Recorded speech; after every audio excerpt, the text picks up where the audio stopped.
जय हिंद दोस्तों। आज की इस वीडियो में पढ़ेंगे पर्यावरण प्रदूषण पर निबंध। पर्यावरण प्रदूषण सबसे पहले जानेंगे पर्यावरण प्रदूषण होता क्या है, प्रस्तावना।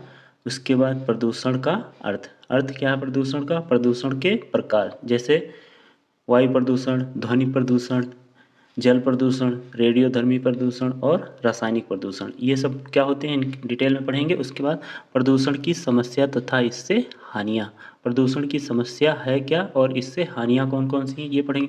फिर समस्या का समाधान, इसके उपचार क्या है, उसके बाद उपसंहार। तो ये होता है सही तरीका निबंध लिखने का। चलिए सबसे पहले स्टार्ट करते हैं प्रस्तावना। प्रस्तावना में क्या प्रदूषण के बारे में लिखते हैं, कैसे हम उसकी चपेट में आ रहे हैं। तो प्रस्तावना में आज मानव औद्योगिकरण के जाल में फंसकर स्वयं भी मशीन का एक निर्जीव पुर्जा बन गया है। वह अपने पर्यावरण की शुद्धता का भी ध्यान नहीं रख सका। इस समय हमारे समक्ष सबसे बड़ी चुनौती है पर्यावरण को बचाने की, क्योंकि पानी, हवा, जल, मृदा सब कुछ प्रदूषित हो चुका है। इसलिए प्रत्येक व्यक्ति को पर्यावरण का महत्व बताया जाना चाहिए, क्योंकि यही हमारे अस्तित्व का आधार है। अब प्रस्तावना में क्या लिखेंगे, पर्यावरण प्रदूषण किस प्रकार हम उसकी चपेट में आ रहे हैं मतलब, और कैसे इसका उपचार किया जा सकता है, जागरूकता कैसे फैलाई जाती है, ये सब लिखते हैं प्रस्तावना में। अब आगे देखते हैं प्रदूषण का अर्थ। प्रदूषण का अर्थ, संतुलित वातावरण में ही जीवन का विकास संभव है। पर्यावरण का निर्माण प्रकृति द्वारा किया गया है, जो कि जीवधारियों के अनुकूल होता है। जब वातावरण में कुछ हानिकारक घटक आ जाते हैं तो वह वातावरण का संतुलन बिगाड़ कर उसको दूषित कर देते हैं। इस प्रकार वातावरण के दूषित हो जाने को ही प्रदूषण कहते हैं। यानी कि संतुलित वातावरण प्रकृति द्वारा एक हमारे पास चारों तरफ क्या है वातावरण बनाया गया है, जिसे क्या कहते हैं पर्यावरण। और उसमें कुछ हानिकारक पदार्थ मिल जाते हैं जो कि जीवधारियों के लिए, पेड़ पौधों के लिए, मतलब समझ सभी के लिए हानिकारक होते हैं। उन्हें क्या कहते हैं प्रदूषित पदार्थ। इसके कारण हमारा वातावरण क्या होता है दूषित हो जाता है। अब देखते हैं प्रदूषण के प्रकार। सबसे पहला है वायु प्रदूषण। प्रत्येक प्राणी को जीवित रहने के लिए वायु अनिवार्य है, जिस कारण वायुमंडल में इसकी विशेष अनुपात में उपस्थिति अनिवार्य है। जीवधारी सांस द्वारा ऑक्सीजन ग्रहण करता है और कार्बन डाइऑक्साइड छोड़ता है।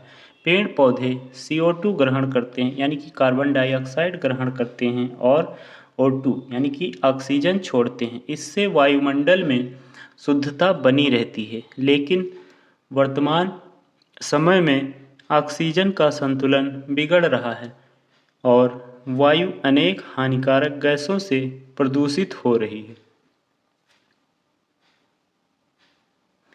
ये तो था वायु प्रदूषण, यानी कि हमारी वायु जो है वो किस प्रकार से प्रदूषित हो रही है।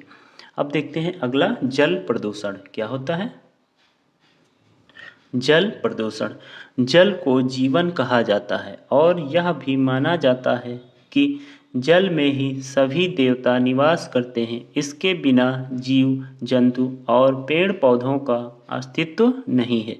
फिर भी बड़े बड़े नगरों के गंदे नाले और सीवर नदियों में मिला दिए जाते हैं।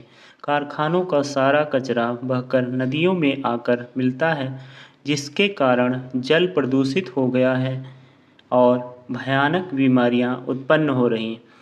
यानी कि क्या होता है, जल जो गंदे नालों का जल है, बड़े बड़े शहरों का और बड़ी बड़ी फैक्ट्रियों का, उद्योगों का, वह सब जल क्या है बिना उपचारित किए सीधे ही नदियों में बहाया जाता है, जिसके कारण नदियों का जल गंदा हो रहा है और उसमें हानिकारक पदार्थ मिल रहे हैं, जिसके कारण अगर उसको कोई जीव जंतु पीते हैं तो उन्हें अनेक प्रकार की भयानक बीमारियां हो जाती हैं। अब देखते हैं ध्वनि प्रदूषण क्या है।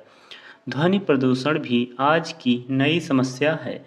इसे वैज्ञानिक प्रगति में पैदा किया है, यानी कि यह वैज्ञानिक प्रगति के कारण पैदा हुई। मोटर वाहन, ट्रैक्टर, जेट विमान, सायरन मशीनें, लाउड स्पीकर ध्वनि के संतुलन को बिगाड़कर ध्वनि प्रदूषण उत्पन्न कर रहे हैं। इसके कारण मानसिक विकृति, चिड़चिड़ापन, क्रोध, अनिद्रा जैसी समस्याएं उत्पन्न हो रही हैं। यानी कि एक वातावरण में नियमित एक निश्चित मात्रा में ध्वनि अगर हो तो वो तो सही होती, उसके बाद अगर बहुत ज़्यादा लाउड स्पीकर की जैसे ध्वनि, सायरन की ध्वनि और मोटर वाहनों की बहुत तेज़ ध्वनि, हार्न उसके, तो ये क्या करते हैं हमारे शरीर पर जैसे चिड़चिड़ापन, क्रोध, अनिद्रा जैसी बीमारियां उत्पन्न करते हैं। अब देखते हैं रेडियोधर्मी प्रदूषण क्या होता है। रेडियोधर्मी प्रदूषण आज के युग में वैज्ञानिक परीक्षणों का जोर है। परमाणु परीक्षण निरंतर होते रहते हैं। इसके विस्फोट से रेडियोधर्मी पदार्थ वायुमंडल में फैल जाते हैं और समस्त जीव जगत को प्रभावित करते हैं। नेक्स्ट है रासायनिक प्रदूषण। कारखानों के बहते हुए अपशिष्ट द्रव्यों के अतिरिक्त रोगनाशक, कीटनाशक दवाइयों और रासायनिक खादों से भी स्वास्थ्य पर प्रतिकूल प्रभाव पड़ता है। ये सब किस में आते हैं? रासायनिक प्रदूषण में। नेक्स्ट हेडिंग है प्रदूषण की समस्या तथा इससे हानियाँ। बढ़ती हुई जनसंख्या और औद्योगिकरण ने विश्व के सम्मुख प्रदूषण की समस्या पैदा कर दी है। कारखानों के धुएं से, विषैले कचरे से, जहरीली गैसों के रिसाव से आज मानव व समस्त जीव समस्याग्रस्त हो गए हैं। इसके कारण मनुष्य जानलेवा बीमारियों का शिकार हो रहा है। नेक्स्ट हेडिंग है समस्या का समाधान। प्रदूषण से बचने के लिए वृक्षारोपण सर्वश्रेष्ठ साधन है। वृक्षों की कटान पर भी रोक लगानी चाहिए। औद्योगिक कचरे एवं दूषित जल को नदियों में बहाने से रोकना चाहिए। तेज ध्वनि वाले वाहनों में उचित ध्वनि रोधक यंत्रों का प्रयोग करना चाहिए। सार्वजनिक रूप से लाउड स्पीकरों आदि पर रोक लगानी चाहिए। अब देखते हैं लास्ट हेडिंग उपसंहार।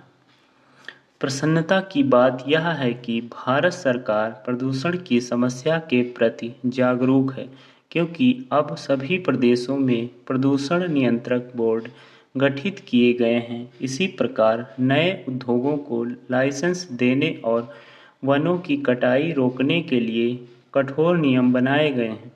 लोगों को वृक्षारोपण के लिए प्रोत्साहित किया जा रहा है। अगर जनता भी यह संकल्प ले कि प्रत्येक शुभ अवसर पर कम से कम एक वृक्ष अवश्य लगाएंगे, तो जल्द ही इस समस्या से निपटा जा सकता है और आने वाली पीढ़ियां भी सुकून से जी सकेंगी। तो ये था दोस्तों पूरा कंप्लीट पर्यावरण प्रदूषण पर निबंध। इस प्रकार से लिखते हैं हेडिंग वाइज।